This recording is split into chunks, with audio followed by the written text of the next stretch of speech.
இயேசுவில் பிரியமுள்ள அன்பு நண்பர்களே, இன்றைய நற்செய்தி வாசகமானது கடவுள் தம்முடைய வார்த்தைக்கு உண்மையுள்ளவராய் இருக்கிறார் என்பதனை இயேசுவின் மூதாதையர் பெயர் பட்டியலின் மூலம் எடுத்துரைக்கிறது. இது வெறுமனே பெயர் பட்டியலாக தோன்றலாம், ஆனால் இது நம் மீட்பரின் வருகையின் ஆழமான பொருளை விளக்குகின்றது.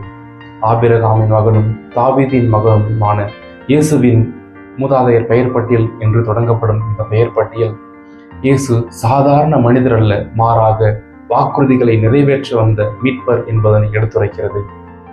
மனித பலவீனங்கள் நிறைந்த வரலாற்றின் மத்தியில் கடவுள் தம்முடைய வார்த்தைக்கு உண்மையுள்ளவராய் இருக்கிறார். நம்முடைய பாவங்கள், குற்றங்கள், குறைபாடுகளுக்கு மத்தியிலும் கடவுள் நம்மை அன்பு செய்கிறார், தம் ஒரே மகனை அனுப்பியிருக்கிறார் என்ற நற்செய்தியை இன்றைய இறைவார்த்தை நமக்கு நினைவூட்டுகிறது.